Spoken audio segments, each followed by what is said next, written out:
નો મહિમા, આ સતનો મહિમા અવિરત આ 52મી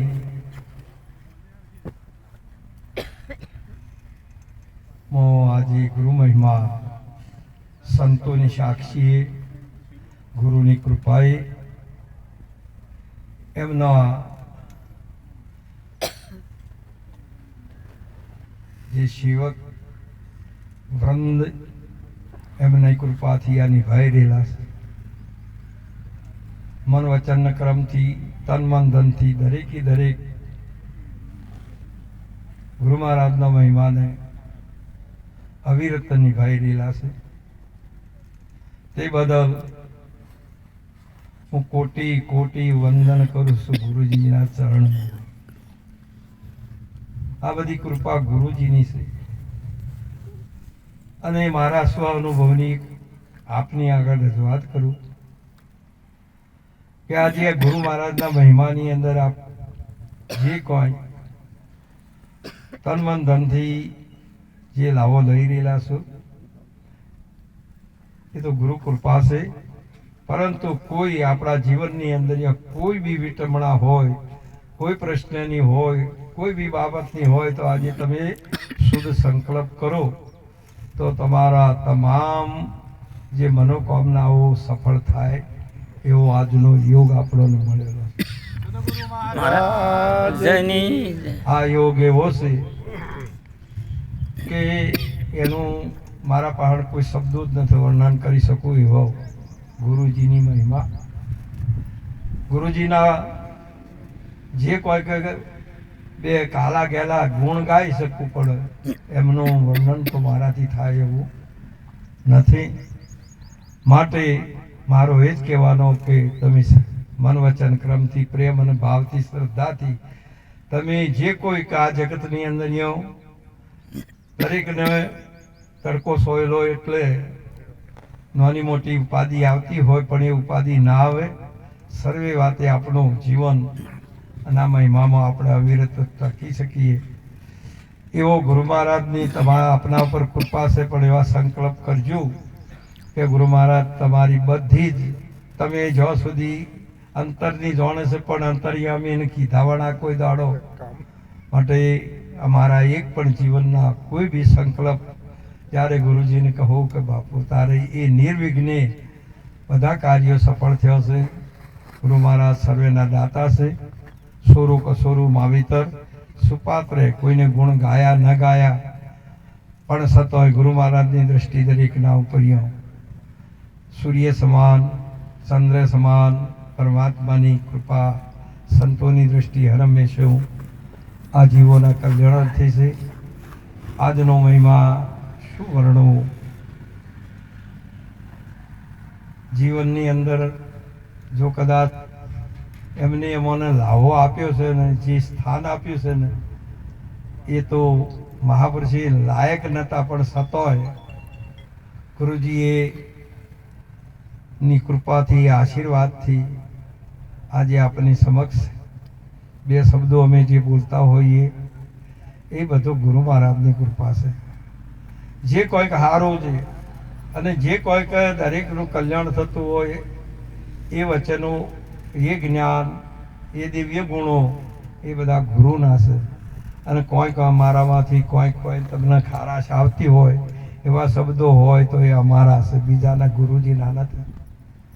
પરંતુ સંતનું જીવન આજે બાપુ આખું જીવન ફકીર તરીકે જીવ્યા છે. ફકીરી તરીકે કોઈ ફિકર નહીં, કશું જ નહીં.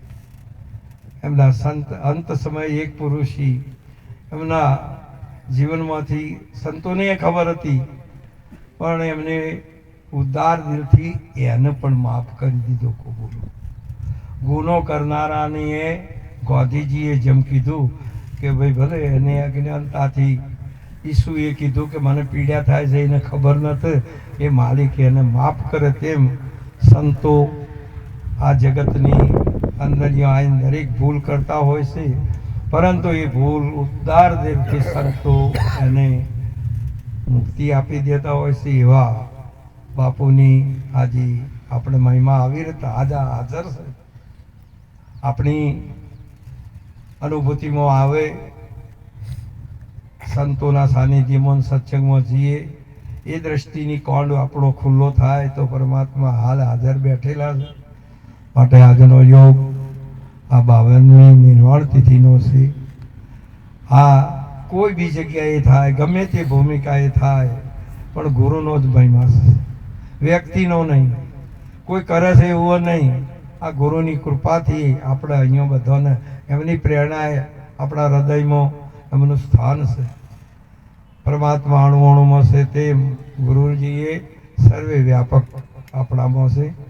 માટે એ દરેકનું એક જ હું કહું છું કે આપણા જીવનની અંદર કોઈ બી આપત્તિ આવ્યું હોય, કોઈ બી સંકટ હોય, આવે ઉનાળો શિયાળો બધે કે ના આવે, સંત હસીને ભોગવે છે, જગત જો રોઈને ભોગવે છે, પણ જો તમે એ મન વચન ક્રમથી જો કદાચ આરાધના કરો તો તમારા તમામ વિઘ્નો ટળી જાય. એવા મહાપુરુષની સાનિધ્યમાં આજે આપણે બેઠા છે. કોઈ બી ન હોય તો મહાપુરુષે કીધેલું છે કે ગુરુની આરાધના કરો, એક પળની અંદર આપણી તમામ આ જગતની વિટામણાઓ દૂર થાય છે ને. એવા ગજાનંદજી મહારાજ અનેક કાર્યે દરેકને એક વખત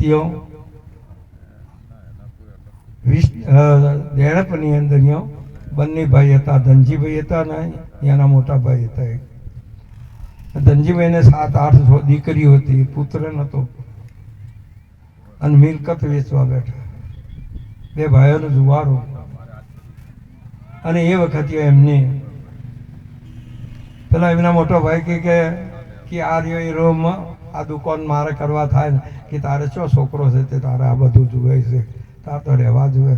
મહારાજ બેઠા કે એવું ના બોલ, એનો વારસદાર તૈયાર છે આવવાનો. આજે આ ઈશ્વરભાઈ હોય ને તો એ ગુરુ મહારાજના વચન ના પેલા અટકાવી દીધો. તું એવો ના સમજતો, એનો વારસદાર છે, આવે છે. તને ખબર આ મહાપુરુષની મહિમા. આવા તો કેટલાય. નાગરભાઈને એ જ હતું અમદાવાદની અંદર વાસણા. જ્યારે એમને છેલ્લી વખત એમની આશા છોડીને અને બીજાને બધાને કીધું કે ગભરાવાનું નહીં, તારી પાછળ સેવા કરનાર હાજર છે, આવવાનો. એ એમનો બાળક આખું જીવન એમને એ ગુરુ નિષ્ઠા ઉપર ઠેઠ સુધી એ પોતાનું જે દેહ રહ્યો, પણ પોતાના બાળકોને કહેતા જ્યાં કે આ મહિમાની અંદર તમારે જવું નહીં. પણ એમના પુત્ર વધુ બધા, હવે એમના પુત્ર છે એ એમની રીતે ગુરુ મહારાજની દયાથી સુખી છે. પરંતુ આવા જે મહારાજને જે જગત જના ફેંકી દેતું હતું કે આ કચરામાં ફેંકાઈ જાય છે, છતાં એને હીરો કરીને આ જગતમાં એ મહારાજે આ બધું એવા બાપુના અનેક પ્રમાણ છે. આ વાત હૃદયની કહેવાય નહીં આવી કે આવું, પરંતુ તમારી આપણે ઘણી વખતે મૂંઝવણીઓ આવે છે, પણ એ તમારી એ તમામ મૂંઝવણો દૂર થાય એવી આજે આપણી વચ્ચે મહાન તમારી તમામ કલ્પનાઓ પૂરી કરનાર સદગુરુ હાજર છે. એમની આપણે જે બોલીએ એ નિષ્ઠા રાશિ તન મન ધનથી મન વચન કર્મથી સેવા કરી લાવો લેજો. એટલું કઈ મારી વાણી વિરામ આપો. બોલો સદગુરુ ભગવાન કી જય, સદગુરુ ગજાનંદજી મહારાજ કી જય. જય ગુરુ મહારાજ. જય ગુરુ મહારાજ.